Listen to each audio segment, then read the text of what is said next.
I will be speaking to those who are interested in the business of the House. And you know, Honorable Speaker, it's true what you said, because the business of this House is the business of the people who have given us the greatest honor above very many other people to come and represent them in the National Assembly. And the issues you hear the Honorable Omboko raise are indeed pertinent issues in line with Article 201 of our Constitution on the cardinal place public participation should play in all our legislative processes and even decisions in the executive. Therefore, Honorable Speaker, I want to agree with the Honorable Omboko.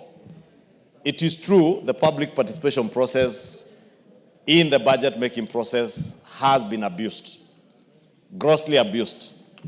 And as Honorable Omboko says, that is why you find in a situation where 2 billion shillings was set aside for public participation, those who sat in the budget committee found it prudent or imprudent, whatever the case may be, to put an additional 10 billion shillings.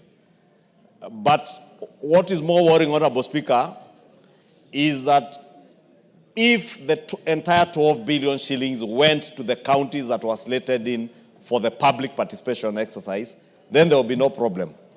The problem has come because it is people who have vested interest in those committees where they sit in that then use that opportunity to put projects in their own constituencies and counties far from what was intended by the public participation, Honorable Speaker. And I say this with immense respect to those who sit in the Budget and Appropriations Committee, because it is a committee that I have chaired before in this House. And the tradition that we had set right from the 11th Parliament, when the new Constitution came into being, is that money would be set aside for public participation, and over a period of 4 years, we would cover all counties in the country. And it is sad that some counties like Vihiga and the other 10 counties that were slated for benefit of these monies now lose out because of what is otherwise bad manners by ourselves, those who sat in the Budget and Appropriations Committee. And I say this, Speaker, because we have now reconstituted a new Budget and Appropriations Committee. Let me be on record, it will not be business as usual.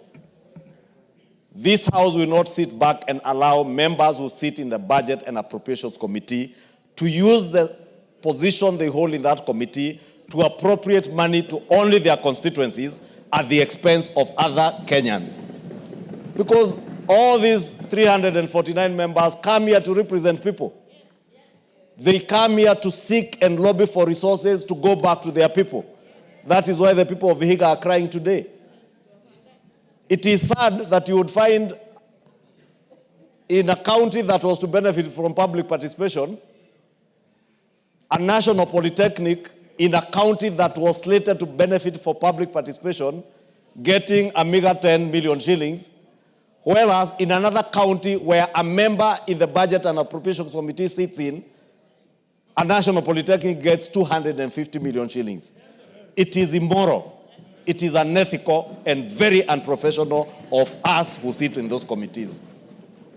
And I say it will not be business as usual because we have agreed as the House leadership, both in the majority and the minority party, that those who get the opportunity to sit in whichever committee you sit in that committee to ensure that there is equitable allocation and share of resources across the country.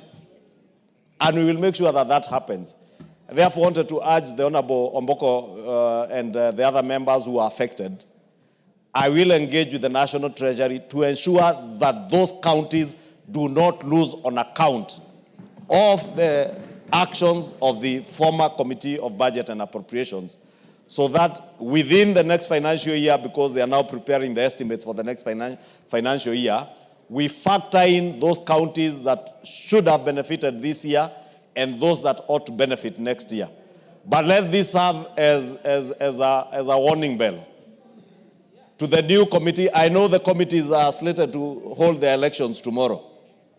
Whoever you elect in those committees, especially the Budget and Appropriations Committee, because it is one of the 18 committees whose mandate lapsed and there are new members in that committee, an opportunity to serve in the Budget and Appropriations Committee of this House is not an opportunity to enrich yourself.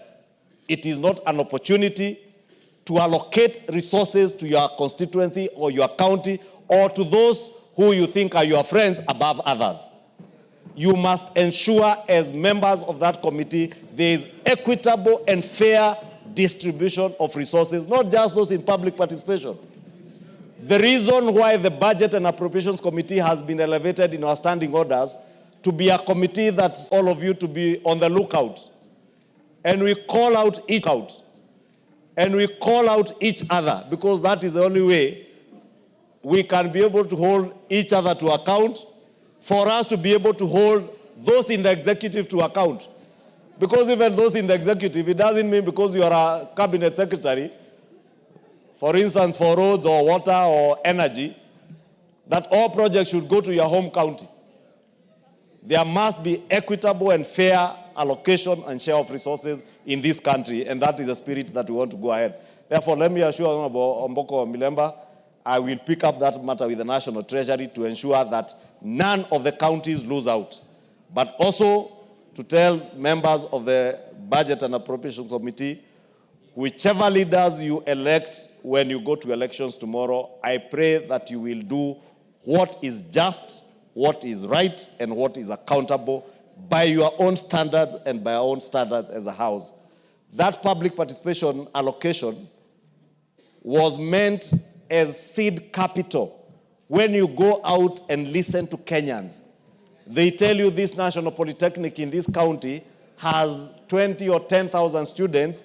They have hostels that accommodate only 1,000 students.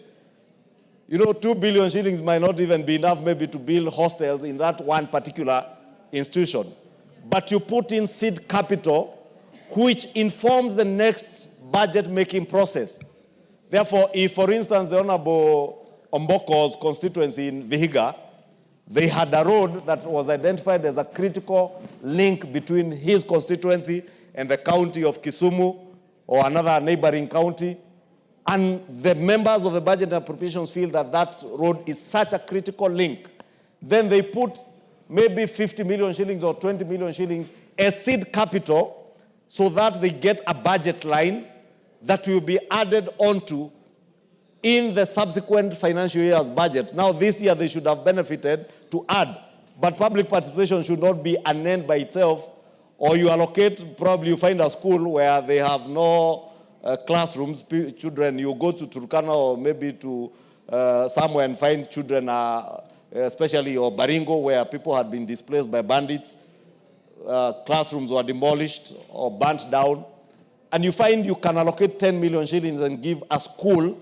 money to allow children to go to schools. That was the essence of public participation, but not the kind of abuse that we have seen in the last 2 years. And Honorable Speaker, I want to commit on behalf of the House leadership, in the majority, on the minority side, that we shall make sure it no longer happens in this House. Thank you, Honorable Speaker.